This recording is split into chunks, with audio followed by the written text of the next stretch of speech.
दो कश्मीरी पंडितों पे हमला हुआ, एक की मौत हो गई है इस घटना में। नहीं देखिए, ये वहाँ की जो बीजेपी के अपॉइंटेड लेफ्टिनेंट गवर्नर साहब हैं और वहाँ पर सेंट्रल गवर्नमेंट की सरकार है, प्रधानमंत्री श्री नरेंद्र मोदी का एडमिनिस्ट्रेशन चलता है, तो वो नाकाम साबित हुए। 370 इसलिए हटाया देश को ये कहकर के पूरे पंडितों को फ़ायदा होगा, कश्मीर में अमन हो जाएगा। तो ये तो पहला हमला नहीं है कश्मीरी पंडित पर, जो बरसों की मेहनत के बाद उनको लाकर वहाँ पर वो आ रहे थे, रह रहे थे।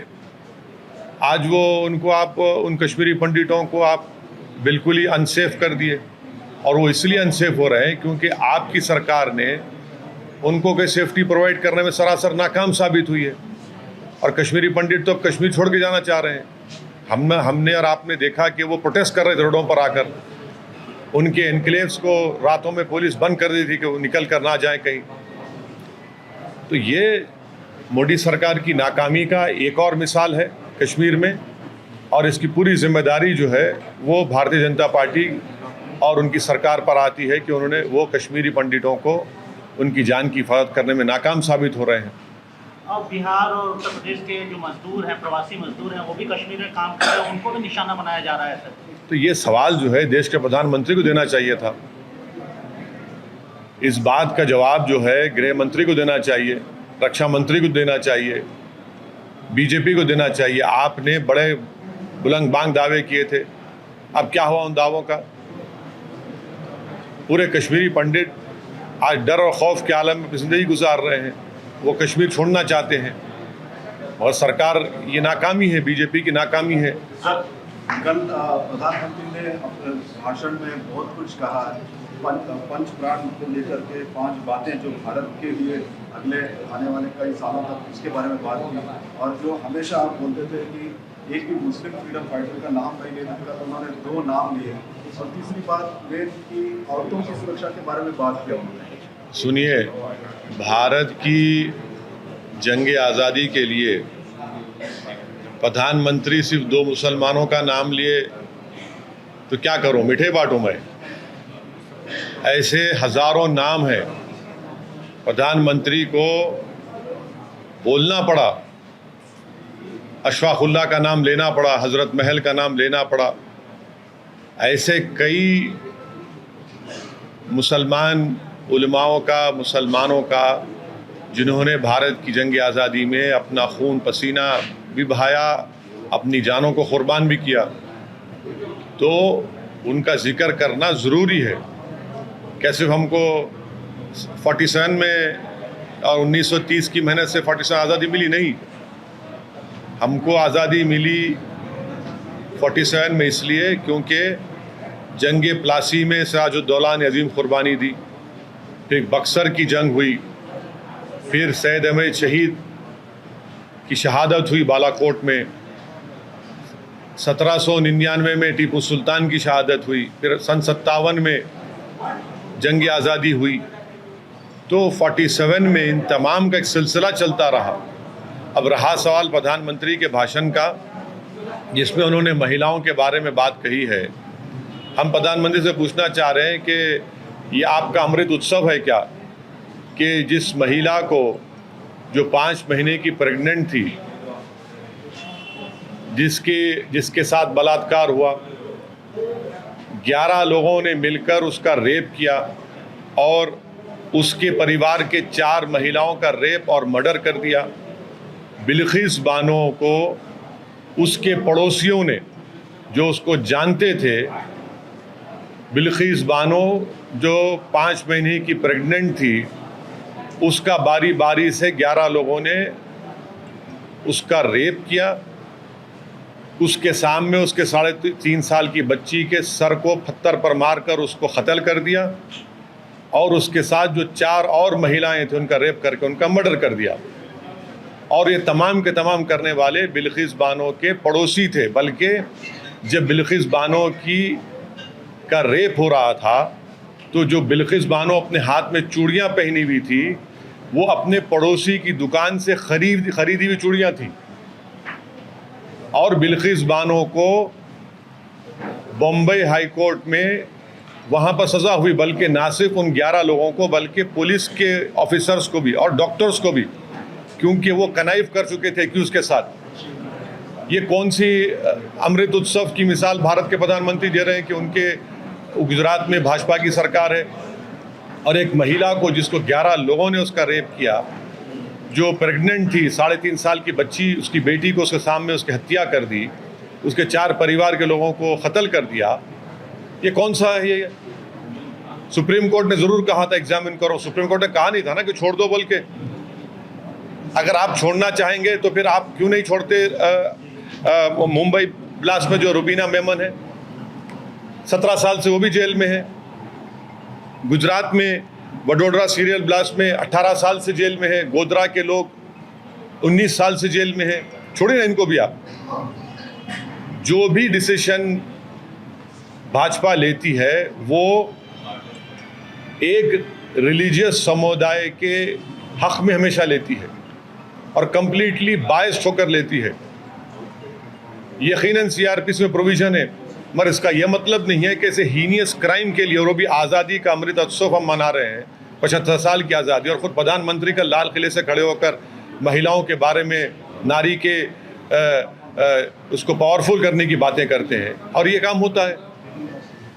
हम इसका कंडेम करते हैं और देश देख रहा है कि बीजेपी सिर्फ ज़बानी तौर पर महिलाओं की इज्जत, महिलाओं की स्ट्रेंथनिंग की बात करती है, मगर जहाँ पर बात आती है मुस्लिम महिलाओं की, आप भूल जाते हैं उनको। ये आपकी मोहब्बत है। और रक्षाबंधन के दिन तमाम भाजपा के लोग मुस्लिम खवातीन को बुरखा में, हिजाब में बुला बुला कर अपने हाथों पर राखी बना रहे थे। बिल्किस बानो क्या तुम्हारी बेटी बहन नहीं थी? तुम्हारी बेटी नहीं थी कि एक महिला प्रेग्नेंट है, 3.5 साल की बेटी उसके सामने हत्या कर दी गई, और उन हत्यारों को आप छोड़ देते हैं। तो छोड़िए ना फिर आप। गोधरा के लोग भी जेल में हैं, रुबीना मेमन भी 17 साल से जेल में है, जबकि गाड़ी तो उसके नाम पे भी नहीं थी। आपका सीरियल ब्लास्ट है, वडोदरा सीरियल, वो भी जेल में, छोड़िए उनको भी आप। मगर आप सिर्फ एक समुदाय के लिए आप बायस्ड हैं, बस। ये भाजपा की असलियत है। सर, मुजफ्फरनगर में कल तिरंगा यात्रा निकाली गई, हिंदू महासभा ने तिरंगा यात्रा निकाली, उसमें नाथूराम गोडसे की तस्वीर के साथ उस यात्रा को निकाला गया। तो योगी सरकार उसका परमिशन दी है। योगी सरकार जो है, गोडसे की ताईद में जो जुलूस निकाला गया, वो तो उन्हीं के छत्रछाया में निकाला गया ना। मैं यही तो कह रहा हूँ, दिल में गोडसे की मोहब्बत है और ज़बान पे गांधी का नाम है। जो दिल में जब तक गोडसे की मोहब्बत रहेगी तो आप गांधी के पैगाम को क्या समझेंगे? जब तक गोडसे की मोहब्बत दिल में रहेंगी, आप अंबेडकर के संविधान को कहाँ मानेंगे आप? ये असलियत है कि आप गोडसे की फ़ोटो लगाकर एक जुलूस निकाला जा रहा है। क्या पैगाम दिया जा रहा है आज़ादी के अमृत उत्सव के दिन मुजफ्फरनगर में? पंडित नेहरू प्रधानमंत्री के भाषण में उनका कोई जिक्र नहीं आया। सर, लाल किले से भारत के पहले प्रधानमंत्री का नाम अभी के मौजूदा प्रधानमंत्री ने एक बार भी उनका जिक्र नहीं किया। देखिए, जिन लोगों ने 12-15 साल जेल में रहे, नेहरू, और जेल में रहकर उन्होंने डिस्कवरी ऑफ इंडिया किताब लिखी, तो इनका कंपैरिजन नहीं करना चाहिए किसी से। ये हमारे देश के पहले प्रधानमंत्री थे। उन्होंने यकीनन, वो कोई ये नहीं कह सकता कि गलतियां की उन्होंने, मगर क्या उनके रोल को डिनाई कर सकते हम लोग? नहीं कर सकते। जैसा ना मौलाना अबुल कलाम आज़ाद के रोल को डिनाई कर सकते, ना नेताजी सुभाष चंद्र बोस के रोल को डिनाई कर सकते, ना जौहर बरदरान को, ना हुसैन अहमद मदनी रहमतुल्लाह अलैह को, ना मौलाना महमूद हसन की कुर्बानी को, ना 57 के मुजाहिदीन को। तो अब आप नाम नहीं ले रहे हैं, तो ये तो प्रधानमंत्री को बताना चाहिए क्यों नाम नहीं लिए। सर, रेमिशन पॉलिसीज पे प्रॉब्लम क्या है? मतलब देखिए, अभी ये रेमिशन पॉलिसी पे वो लोग डिजर्व करते होंगे तो लोग रिलीज़ किया होगा। दूसरे सरकार में सर, मतलब दूसरे गवर्नमेंट्स भी कई सारे लाइफ कन्विक्ट्स रिलीज़ किए। ये गुजरात गवर्नमेंट को आप टारगेट क्यों कर रहे हैं? अभी चलिए टारगेट कर रहे हैं तो आप उनको रेमिशन पॉलिसी कैंसिल करके उन लोगों को फिर जेल में डालना चाहते, मतलब जेल में डालना चाहिए क्या? What are you demanding? देखिए, ये एक हीनियस क्राइम है, ये एक हीनियस क्राइम है। एक महिला को उसके पड़ोसियों ने, जो उसको जानते थे, जो 5 महीने की प्रेग्नेंट थी, उसके साथ उसके परिवार के 4 महिलाएं थे, उनका रेप और उनका मर्डर हुआ। उसकी 3.5 साल की बेटी की हत्या हुई। उसके पेट में जो औलाद थी उसका कत्ल कर दिए, मिसकैरेज हो गया। जो पुलिस वाले उसकी सपोर्ट नहीं कर रहे थे, डॉक्टर्स ने एविडेंस को फॉल्सिफाई किया। एक बड़ी जंग बिल्किस बानो के हस्बैंड ने लड़ी थी, मैं उसको सलाम करता हूँ। उसके बाद इन लोगों को सज़ा हुई बॉम्बे हाई कोर्ट में, और आप इनको रिमिशन के नाम पर इनको आप छोड़ देते हैं। ये एक हीनियस क्राइम है ना। क्या मिसाल दे रहे हैं पूरे देश के महिलाओं को कि अगर तुम प्रेग्नेंट हो, तुम्हारी बेटी के तुम्हारी 3.5 साल की बेटी तुम्हारे सामने, उसकी हत्या हो जाएगी, उसके सर को पत्थर पर मार कर उसकी हत्या कर देंगे, उसके परिवार के 4 महिलाओं का रेप करके मर्डर कर देंगे, और वो इतने साल लड़ती है कोर्ट में, और कोर्ट से सज़ा ना सिर्फ उन एक्यूज को होती है बल्कि उन पुलिस ऑफिसर्स को, डॉक्टर्स को भी होती है। आप क्या मैसेज दे रहे हैं? कौन से महिला की शस्त्रीकरण की बात कर रहे हैं आप? कौन से महिला के एम्पावरमेंट की बात कर रहे हैं? सुप्रीम कोर्ट ने कहा कि एक एक्यूज गया था, एग्जामिन करो। कमेटी तो गवर्नमेंट के महत आती है ना। कमेटी तो गुजरात गवर्नमेंट की बनाई हुई है, कलेक्टर उनका अपॉइंटी है। तो आपकी कोई मॉरल रिस्पॉन्सिबिलिटी नहीं है, कोई कॉन्स्टिट्यूशनल रिस्पॉन्सिबिलिटी नहीं है कि जिस महिला के नेबर्स ने उससे इस तरह की गलत हरकत की, आप उनको छोड़ रहे हैं। और वो भी आज़ादी के अमृत उत्सव सारे देश में मनाया जा रहा है। प्रधानमंत्री लाल किले के खड़े होकर महिलाओं के एम्पावरमेंट की बात करती है। कौन सा अमृत उत्सव के दिन हो रहा है ये?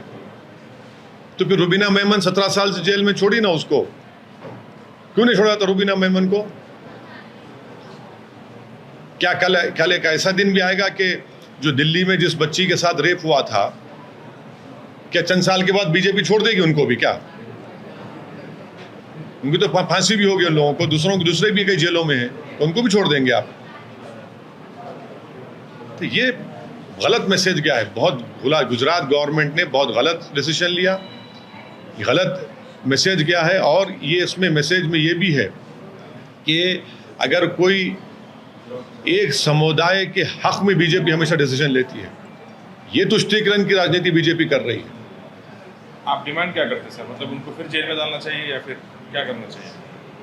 अब लीगली क्या हो सकता है मुझे नहीं मालूम। लीगली अगर पॉसिबल है तो लीगली उनका रिमिशन कैंसिल होना चाहिए।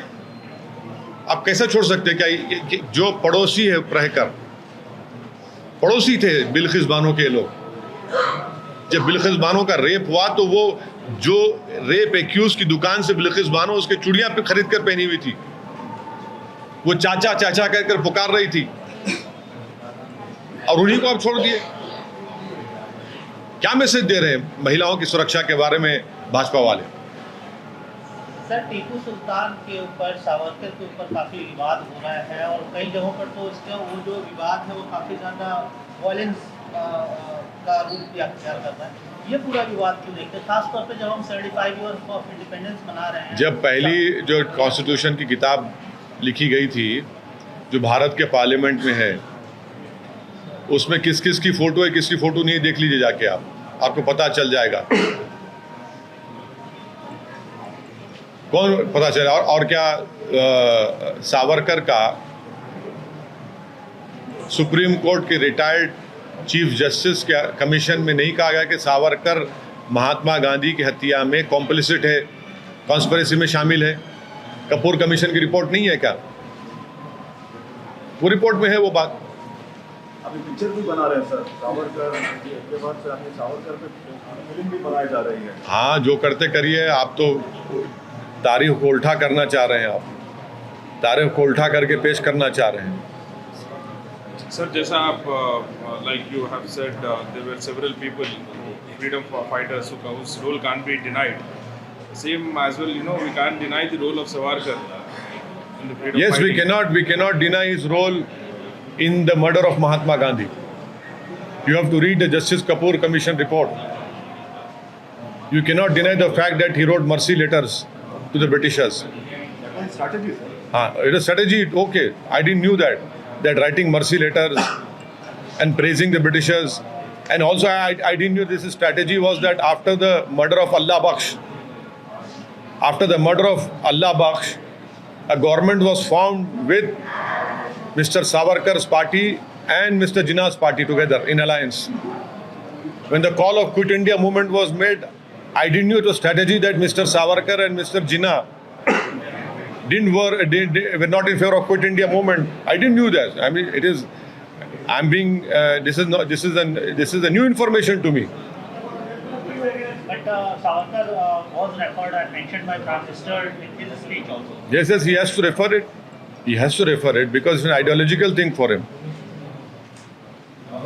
People who believe in Indian nationalism and people who believe in Hindutva nationalism are different people. So you believe, sir, Savarkar had no role in our freedom struggle? I believe that Mr. Savarkar, according to Justice Kapoor Commission report, was part of the group in the murder of Mahatma Gandhi. I believe that there are letters in public domain where he wrote for mercy from Britishers. I believe that his Hindu Mahasabha, after the killing of Allah Bakhsh, they were part of a coalition with Muslim League. I believe that Hindu Mahasabha, when the call of Quit India was given, they were in alliance with Muslim League. This is what I believe in, and these are historical facts which you and me cannot deny it.